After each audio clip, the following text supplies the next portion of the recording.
ونسلم على رسوله الكريم أما بعد فأعوذ بالله من الشيطان الرجيم بسم الله الرحمن الرحيم وعن سليمان بن يسار عن أبي هريرة قال ما صليت وراء أحد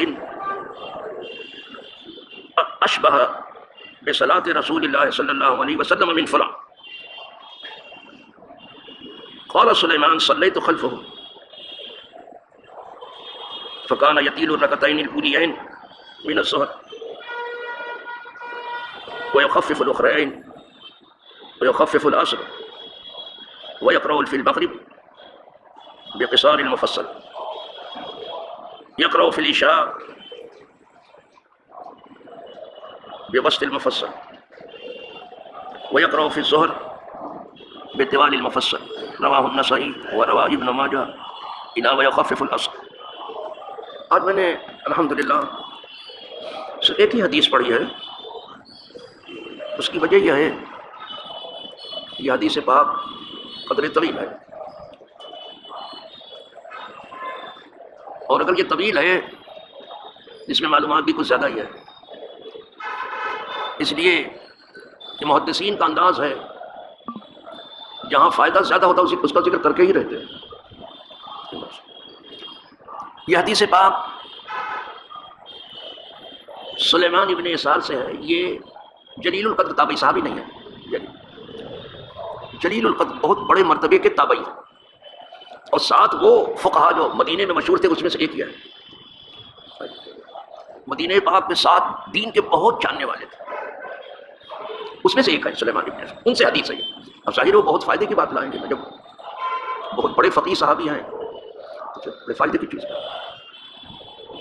اور یہ روایت کرتے ہیں جناب ابو ہریرہ سے، کیونکہ ابو ہریرہ صحابی ہیں اور یہ تابعی، تو ابو ہریرہ سے روایت ہے.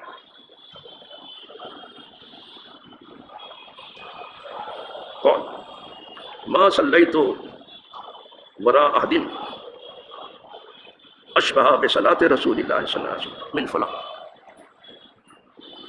میں نے نماز نہیں پڑھی، جناب ابو ہریرہ کہہ رہے ہیں میں نے نماز نہیں پڑھی کسی ایک کے پیچھے جس کی نماز فلاں آدمی کی نماز سے جو زیادہ مشابہ حضور کی نماز سے.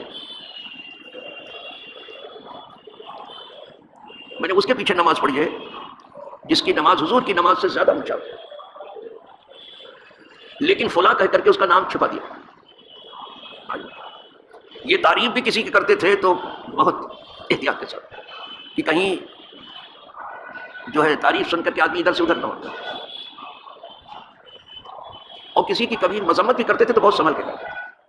تو کہتے ہیں میں نے کسی ایک کے پیچھے نماز نہیں پڑھی جس کی نماز فلاں آدمی کی نماز سے زیادہ مشابہ ہو حضور کی نماز.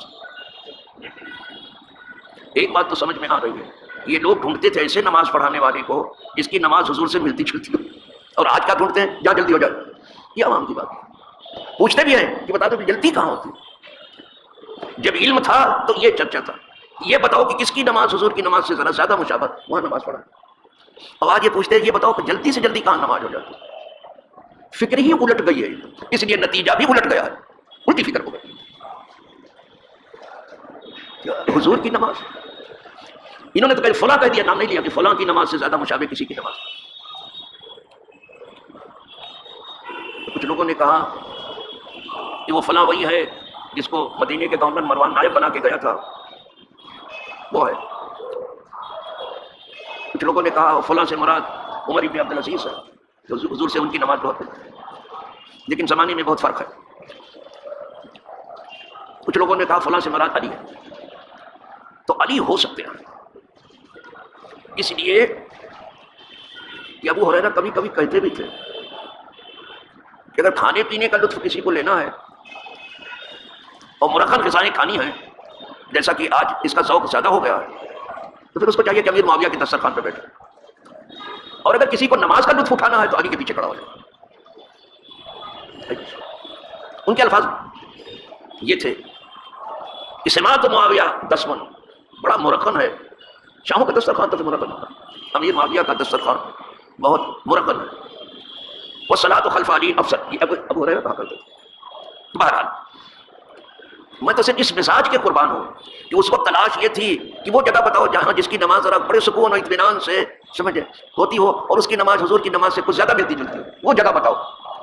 اب جب فکر الٹی ہوئی تو کہا وہ جگہ بتاؤ جہاں جب نماز جلدی ہوتی۔ انا للہ و انا الیہ راجعون۔ قال سلیمان کہتے ہیں صلیت خلفہ، میں نے اس امام کے پیچھے نماز پڑھی جس کی نماز حضور کی نماز سے بہت مشابہ ہے۔ فکان یطیل الرکعتین الاولیین من الظہر، تو دیکھا میں نے کہ ظہر کی دو پہلی رکعت وہ زیادہ طول دیتے تھے، حضور ظہر کی 2 رکعت طول دیتے تھے، لیکن 2 بعد والی ہلکی پڑھتے تھے، اس میں صرف سورہ فاتحہ ہے۔ ویخفف العصر، اور عصر کی نماز بھی حضور ہلکی پڑھتے تھے۔ وَيَقْرَأُ فِي الْمَغْرِبِ بِقِصَارٍ مُفَصَّلٍ، اور مغرب کی نماز میں قصار مفصل پڑھتے تھے۔ مفصل سورہ حجرات سے لے کر کے والناس کی سین تک جتنی صورتیں ہیں سورہ حجرات سے لے کے ان کو مفصل کہا جاتا ہے۔ یا ایھا الذین آمنوا لا تقدموا، جہاں آیا تو وہاں سے لے کے والناس کے سین تک جتنی صورتیں ہیں ان کو مفصل کہا جاتا ہے۔ مفصل کہنے کی بھی وجہ یہ ہے اس میں بسم اللہ کے ساتھ ساتھ صورتوں کی زیادہ علیحدگی ہے۔ بیچ میں بسم اللہ صرف سورہ اس میں ہے، سورہ توبہ میں نہیں، ورنہ بسم اللہ الرحمن الرحیم سے ان صورتوں میں جلدی جلدی علیحدگی ہے، مفصل ہے۔ بعض لوگوں نے کہا مفصل کہنے کی وجہ سے اس میں نسخ بہت کم ہے، یعنی مفصل میں۔ پھر مفصل کی بھی 3 قسمیں ہیں، طوال مفصل، اوساط مفصل، قصار مفصل۔ یہ درس کا پورا درس دے رہا ہوں آپ کو۔ طوال مفصل جو ہے سورہ حجرات سے لے کے سورہ بروج تک، والسماء ذات البروج۔ اوساط مفصل سورہ بروج سے لے کر کے بعض کے نزدیک والضحیٰ تک اور بعض کے نزدیک لم یکن الذین تک، یہ اوساط مفصل ہے۔ اور وہاں سے لے کر کے والناس کی سین تک یہ قصار مفصل ہے۔ یہ 3 قصار مفصل میں سب سے چھوٹی صورت ہے۔ اب آپ کی سمجھ میں آیا؟ تو حضور مغرب کی نماز میں چھوٹی صورتیں پڑھتے تھے، کبھی بڑی پڑھتے تھے۔ وَيَقْرَأُ فِي الْعِشَاءِ بِوَسْطِ الْمُفَصَّل، عشاء کی نماز میں اوساط مفصل درمیانی سورہ پڑھتے تھے۔ وَيَقْرَأُ فِي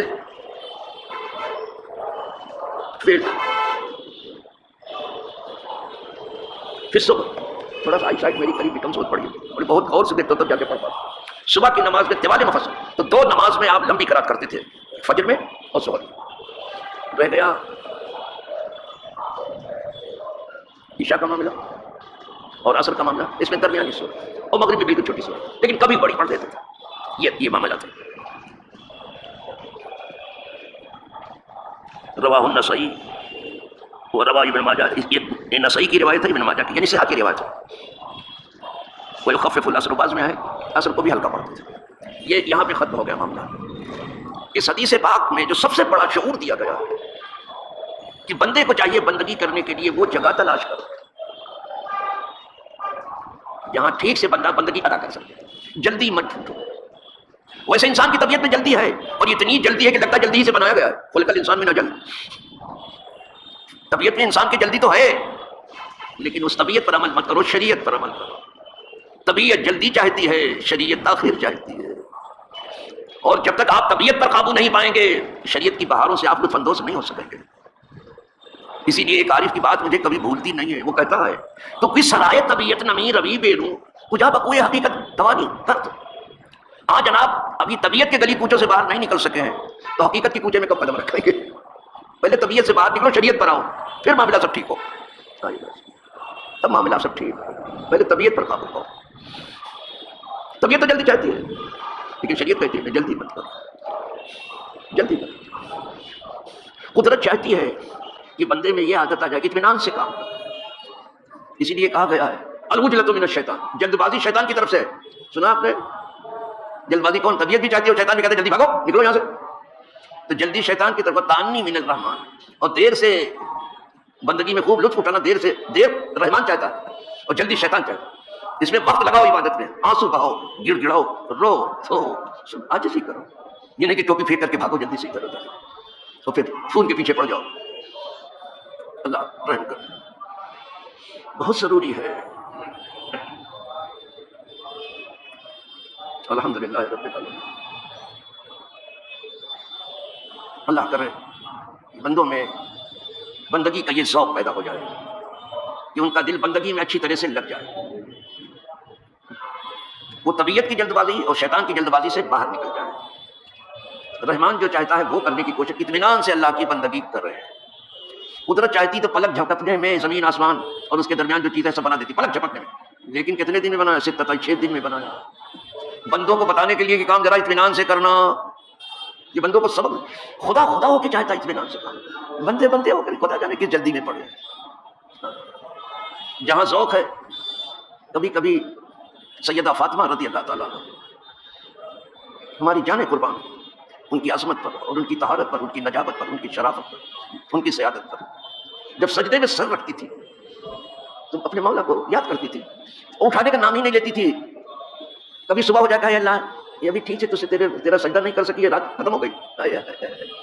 اللہ کبھی یہ ذوق بھی ہم سب کو عطا کر دے، اس کو کہتے ہیں عبادت۔ اللہ رات چھوٹی ہو اور رات کو بھنکس کے لیے بنا دیا کہ جلدی سے نماز پڑھ کے بیٹھا ہو، بھنکس کرو اور ٹائم پاس کرے۔ لاہور میں ٹائم کہاں رکا ہے تمہارے لیے کہ تم پاس کرو گے؟ تم پولیس مین کب سے ہو گئے ٹائم کے لیے کہ تم پاس کرو تو پاس؟ بہت اصلاح کی ضرورت ہے، لیکن پہلی ضرورت یہ ہے کہ کوچے طبیعت سے باہر نکلنا۔ خدا کرے سب اپنے کوچے طبیعت سے نکل کر کے کوچے شریعت میں قدم رکھیں۔ وآخر دعوانا الحمدللہ رب العالمین۔